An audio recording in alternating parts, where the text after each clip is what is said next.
లో చాలా రోజుల తర్వాత వీడియో చేస్తున్నానండి. కొంచెం మధ్యలో పెళ్ళిళ్ళు, ఊర్లు వెళ్ళడం, ఫంక్షన్లకి చాలా హడావిడిగా ఉండే, కొంచెం హెల్త్ కూడా బాగుండట్లేదు కదా అనేసి వీడియోస్ తగ్గించాను. పుదీనా రైస్ చేస్తున్నాను. పుదీనా వీడియో తీయాలని తీయలేదండి, లేకపోతే స్టార్టింగ్ చూపించేదాన్ని. పుదీనా శుభ్రంగా ఒలుసుకొని కడిగేసుకొని ఒక కప్పు పుదీనా, 1 ఇంచు అల్లము, పచ్చిమిరపకాయలు, కొంచెం చింతపండు వేసి మిక్సీ పట్టానండి.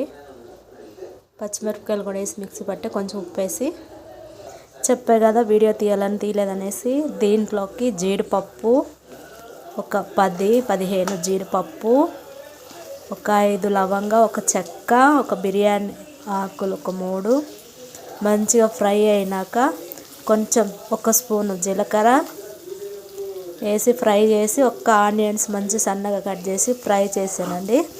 మనం ఏదైతే పుదీనా పేస్ట్ మిక్సీ పట్టామో దాన్ని దీంట్లోకి వేసి మంచిగా పచ్చివాసన పోయేదాకా సిమ్లో పెట్టి ఫ్రై చేశాను. టేస్ట్కి తగినంత సాల్టు.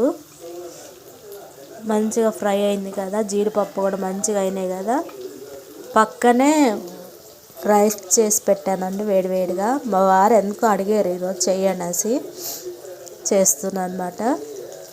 వేడన్నము ఇప్పుడు దాంట్లోకి వేద్దాం, చూపిస్తా. అది కూడా కలిపాకి ఇలా వచ్చిందండి, చాలా బాగుంది. స్మెల్ అయితే చాలా బాగా వస్తుంది. నేను నెక్స్ట్ చూపిస్తాను, మొత్తం ప్రాసెస్ మొత్తం చూపిస్తాను. ఇది వీడియో తీయాలని తీయలేదు కాబట్టి మీకు చూపించలేకపోయాను, మధ్యలో తీశాను. వీడియో నచ్చితే లైక్ చేయండి, షేర్ చేయండి, మా ఛానల్ని సబ్స్క్రైబ్ చేసుకోవటం మర్చిపోకండి ఫ్రెండ్స్. చాలా బాగుంది. పొద్దున పిల్లలకు బాక్స్లోకి ఎంతో ఈజీగా అయిపోతుంది. చాలా ఈజీ ప్రాసెస్, చాలా టేస్ట్ కూడా బాగుంది. దీంట్లో పెరుగు, ఆనియన్స్ మంచిగా పెట్టుకొని తినచ్చు, లేదా చికెన్లోకైనా బాగానే ఉంటుంది.